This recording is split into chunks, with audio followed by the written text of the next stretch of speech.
All right, here we go again. I don't know if it's hacking or what, but it wants to use my device microphone instead of my USB, and I'm just going to leave it at that for now. Just get the information out. So, as I was saying, I've never had a church been real for me, and many of the churches have been real for the deep state while I was in the church. So again, it was very interesting. I'm not really in the LDS church, although I've met a couple church members during Bible study and the missionaries online and during Bible study. I've never physically met any of them yet. Again, I've had a spate of bad health, and that's not why I'm here, but why I'm here. What does that mean? I'm not massively repenting, although Satan's trying to turn it into that, although I do repent on a regular basis, whether I'm sick or not. Right. Right.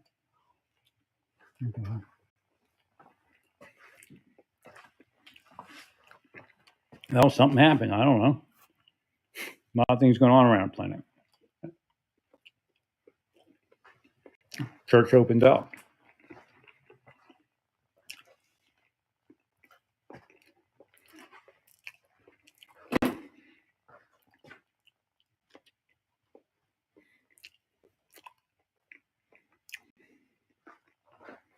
I'm thinking that there's somebody I was talking to that I don't know if he's a flim flam. I wouldn't say he's a flim flam because he's a nice guy and he does pray and he's serious about it.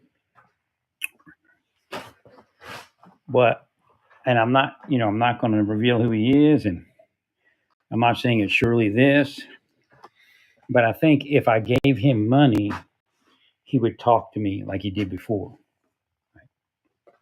So he befriends you and talks to you and prays for you, and then disappears. I sent him some money already, but it wasn't a whole bunch.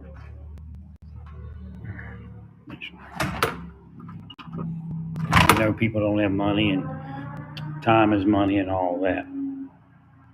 Thank you, Mary.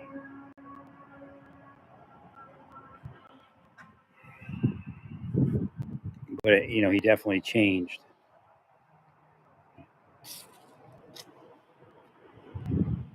Kind of windy today. Wow,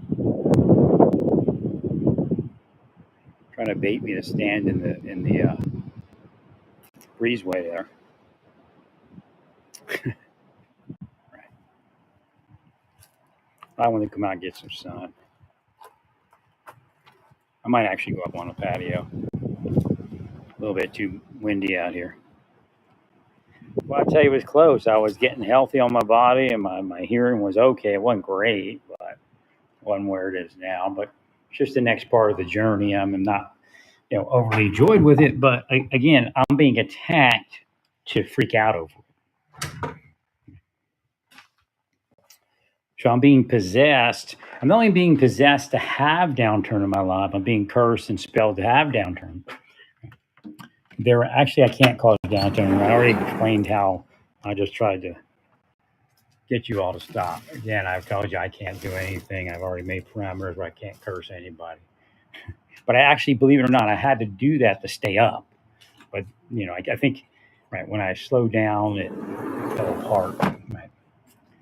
So I have to maintain the bad boy character. It actually helped me keep my health longer. That's part of their curses. Like they will something, and if you don't do what they want, and of course I'm not a gay man picking up men in bathrooms because that's part of what they've willed. Cops do that. Dirty cops do that all the time because they think it's funny when they arrest those type of people. Make sure. Make sure. So again, there's an illusion out there. So that church, the LDS church, is actually with me to a certain degree, and it's saying, okay, you notice this, you notice that. So that alone, especially on a young person, that'll help them. That'll guide their way. Again, they'll call it the Holy Spirit, but their church is in there. It's not every church is going to do that. So I've never had a church or a spiritual organization actually be with me spiritually. So I've never been spiritually in. I've been physically in and done a lot of charity and free work for them. But actually, uh, I think I'm coming out of whatever I had. I don't know if I am or not, but I feel slightly better. Again, my hearing's still messed up, and I got crazy tinnitus, and I have some weird feeling on the right side of my head. But I think, health wise, I'm up a little bit.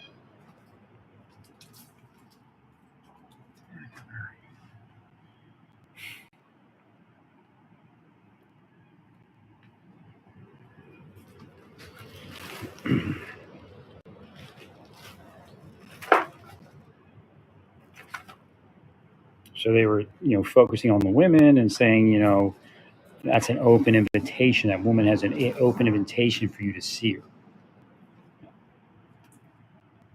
They teach women at a young age that it's pleasing for men to notice them. And to a certain degree, maybe that still has a place in the church within reason, right?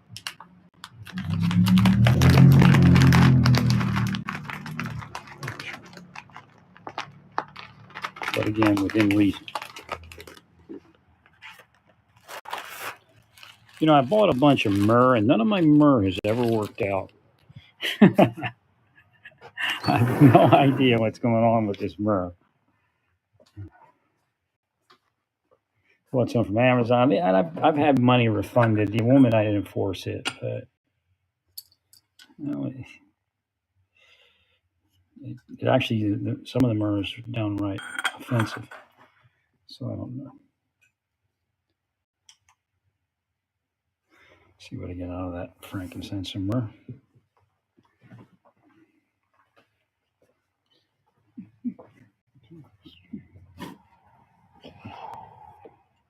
I might actually have to take another loan to get forward of some of these expenses. It just, if I don't, what it is, I'll take the loan and pay off my other loan, which will look good because I'll pay that loan off.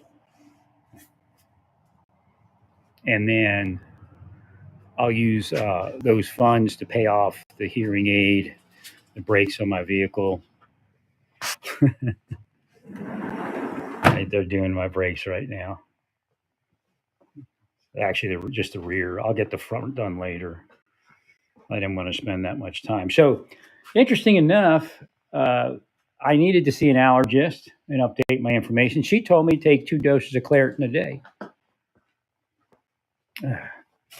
And I had never updated to that. I was always afraid to take 2 doses of Allegra, but she said, you can take 2 doses.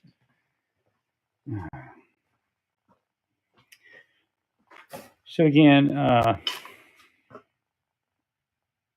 I just couldn't get to the doctors. Again, what goes on in your mind when they do this to you has nothing to do with the reality of what's happening. Again, like I told you, they're installing panic attacks and keeping you panicked. I mean, anybody in their right mind, anybody that's a decent deputy U.S. Marshal cop would be freaked out when they start setting you start setting you up to look dirty. Right. So again, that's like a normal response to stress. They'll tell you that, that means the person's a criminal. No, it means they're probably a good cop. They're freaking out because you're setting them up. Right. Thank you, Larry.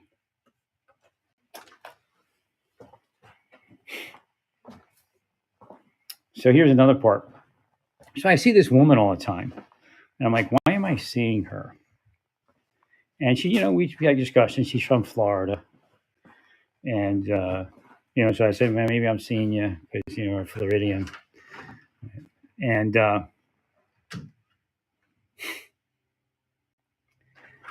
so today, yesterday, I said, hey, and I drove past, and I don't have any relations with the woman. There's no closeness or anything.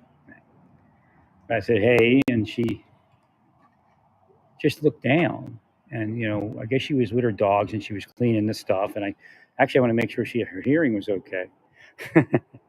So I saw her today. I immediately was directed by the Spirit to intervene in whatever it is. I said, "Are you okay?" I mean, I said hi to you the other day, and she said, "No, I'm not." No, I'm not. And I said, what's wrong? She says, my mother passed. And I said, well, thank God you have a relationship with your mother where you really care that she passed. I didn't quite say it like that, but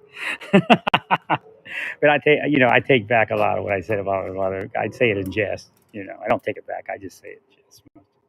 She could have been a better mother, but I do miss her, and I miss the relationship we had.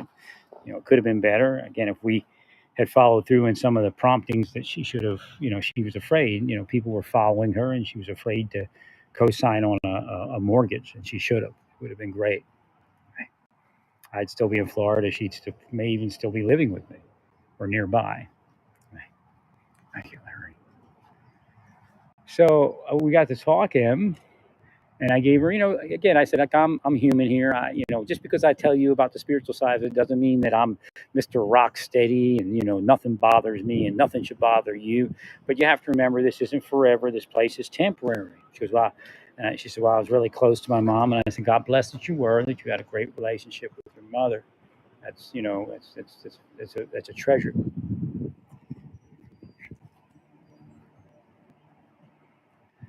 And she started talking about her brothers. And I said, your one brother's a cop? I won't tell you who he is or who he works for. She goes, yeah, there it is. I couldn't figure out why I was seeing her. I said, well, see, I used to be in law enforcement, so like I'm supposed to take care of law enforcement people's family. And I've done it. I've done it before. I said, law enforcement doesn't.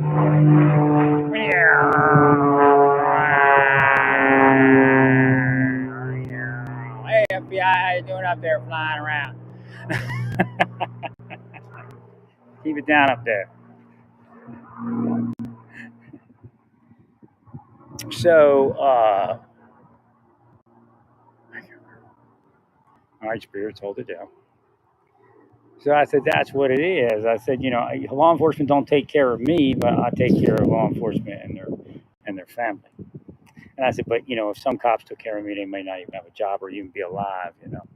She goes, yeah. I explained that whole whistleblower thing again to her. It was by default. It wasn't something that I chose to do. Again, you put in for retirement. They don't want to honor your request for retirement. You got to get somebody and get it done. Right. It's totally understandable.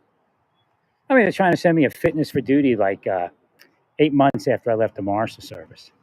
I was on sick leave. That's how much sick. I mean, that shows you what kind of employee I was. That's how much sick leave I built up in like 10 years, or something like that. Right. I had a ton of sick leave. I never took sick days. I remember. And today they kind of advise you not to come in. But I remember times driving to work in the Crown Vic, and I would pull over like right off the highway off ramp and scurry into the woods with a roll of toilet paper on the way to work at like 5:30 in the morning.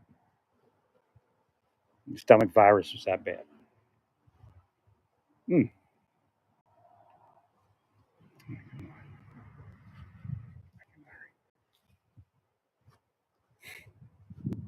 These other people, they call in if if their favorite television show is on while they're at work. Right? They're the ones that are going to tell you things about me.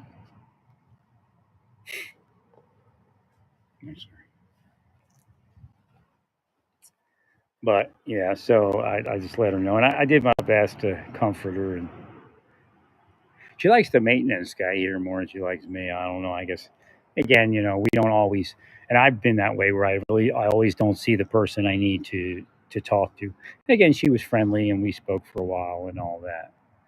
And I just said, I'm gonna, I'm healed you. I'm gonna pray for you, and I've hoped. I said, do you have any psychic ability? Do you have any ability to see spirits? She said, no. Well, I hope you do. I hope you can hear from your mother, and I hope I can hear from her mother right now. And I hope she tells you that everything's okay. Thank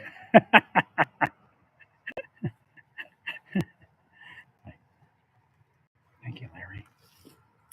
But her brother was protective of her, and he came in to check on her, and he he's she says he says he knocks on my door and he steps to the side.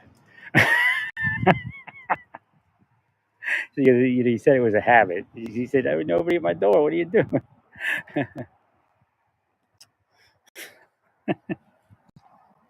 So she got stuck.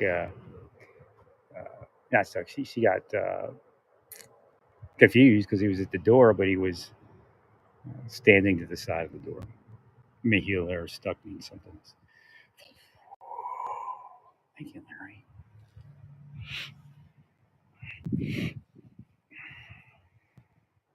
But yeah, she looked. She definitely didn't. Respond yesterday to me saying, "Hey," or "Hello," or "How you doing," or whatever it was when I drive past. So I saw her. I saw talked to her, and then when I found out her brother's like a detective or something, investigator, I'm like, okay, well, I'll see you. If you need anything, let me know. That's what I told her. Right. Well, they were having a problem with when I was in Moore, Oklahoma. I was actually in Norman, but a Moore cop, his sister-in-law was driving an Uber and missed her payments or something. They repossessed her Uber. She didn't have any more money, and I lent her money. She never paid me back. That's whatever. And I gave her like a week's month of rent. And then she wanted more money, but I said I couldn't do it. And I just kept giving her, I was healing her and I given her like, I was well wishing. I guess that's what I was doing. And eventually she found a couple to work for, and she was going to move on. And she worked for them and lived there.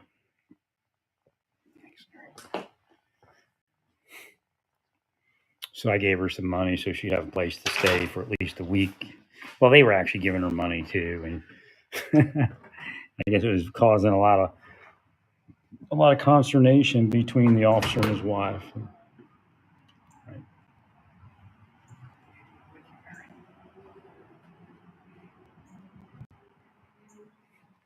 Thank you, Mary.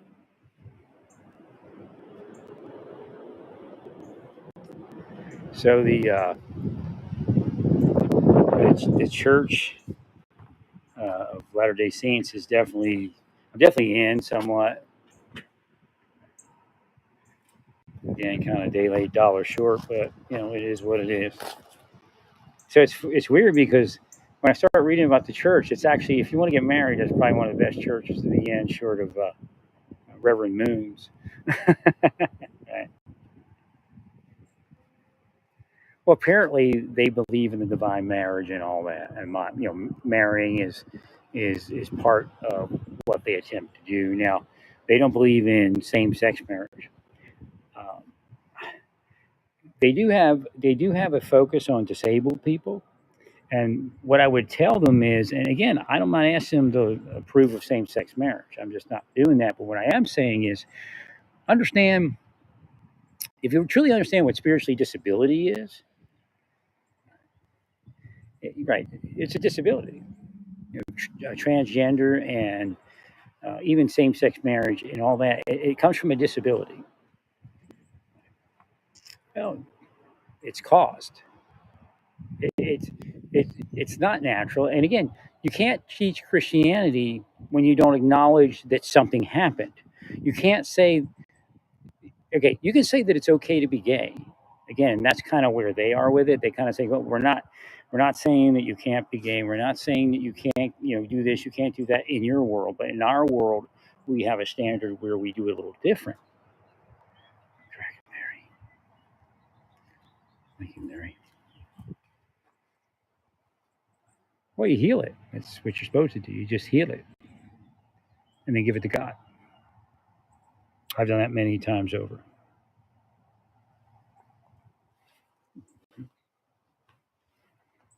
No, I wouldn't say it's a learned behavior. Not at all. Some people want to, cast stones. It's again, okay, we're all possessed. Again, a lot of people that are living a certain picture perfect life don't realize that they're possessed to something. Again, I will tell you right now that the LDS Church does not seek after God, and that none of them are good. No, not one. Okay? But it's real.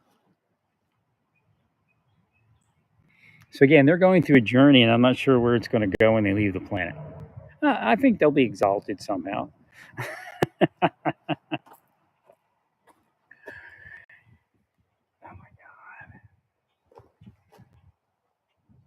Well, they're given much. So much is expected.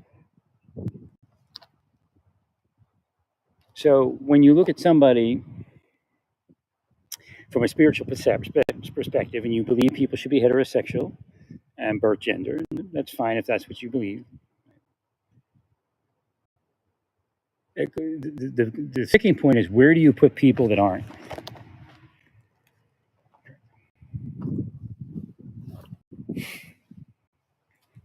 Well, again, the Bible is sharper than a double edged sword. In fact, I call it the double edged pendulum. Because when you push it at somebody, it comes back at you. Hmm. So what do I say? Again, judge not lest ye be judged. And we're all guilty of it. We're all sinners saved by grace. Well, how dare you judge another man's servant?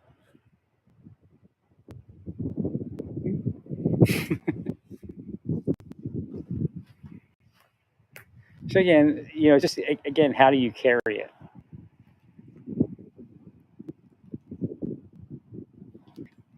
Well, again, if their church believes in same-sex marriage, as far as it's not we're for them, then that's viable.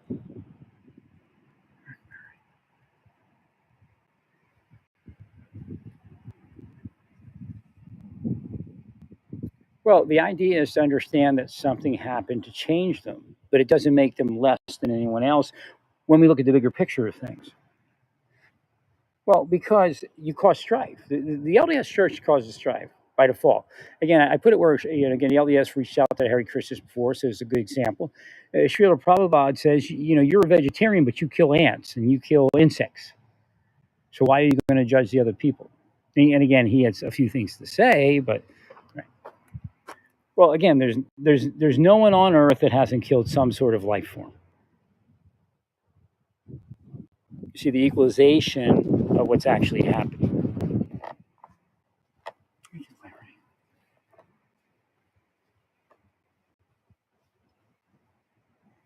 Well, it started like this with me, and it was, it actually Harry Krishna's had some of it too. I think some have said something similar. It's like, if God wanted you to stay here and work in another life, would you? And I was like, yeah.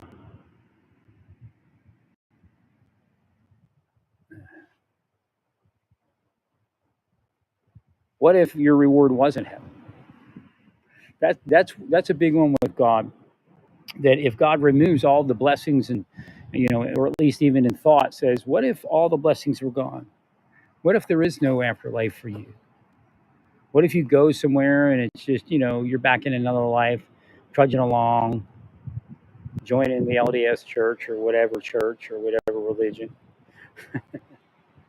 Would that be okay?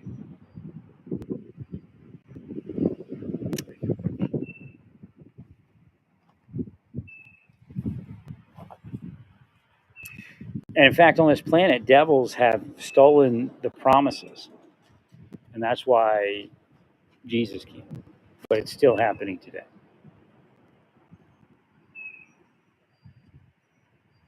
Well, I don't believe I don't believe trans people are any more evil than anybody else, unless they are.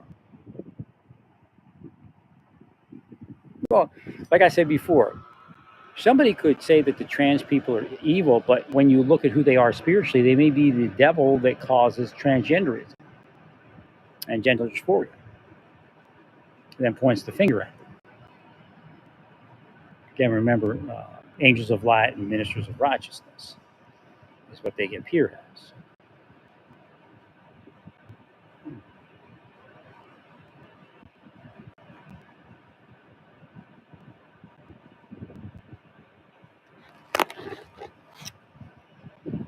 So it was a little weird at the allergist appointment, having the headphones on. I had to adjust the volume.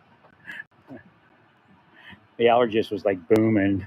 She walked in the room, I'm like, "Woo." But see, not everybody booms.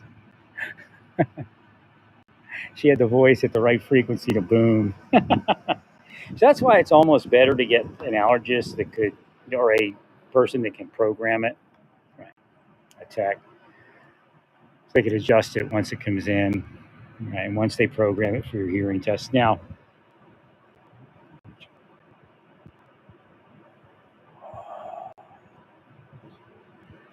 we're trying to adjust something here. So I suggested, I said, when you make a new model, when you build a new model, you should keep the hearing test in there because it's a good idea, but also make it programmable so that your people can reprogram it if necessary.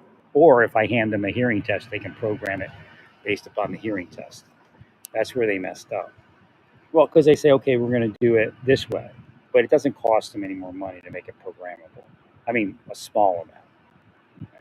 So the hearing test, what it's doing is actually more advanced than just programming it based upon a hearing test. So it's really, it would be important for them to be able to adjust the frequencies in the app. So that way you bring in two customer bases, people that want to do their own hearing test and people that want you to program their hearing test. And you could, I guess that would, if you charged them for it, they would get upset. I'm sure.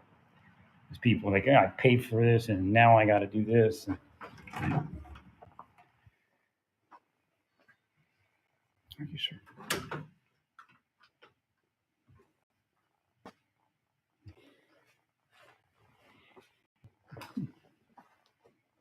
So it is what it is, and isn't what it isn't.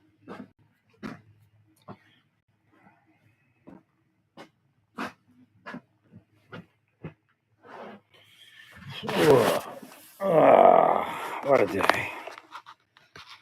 So I'm waiting for my car to be finished.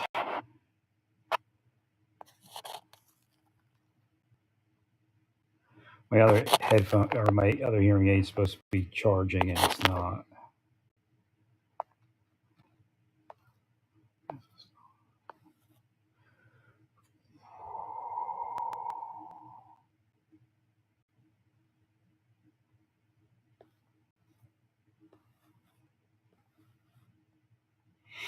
I left it over at the automotive place with my vehicle, and I didn't bring my case for it, which is the charging case.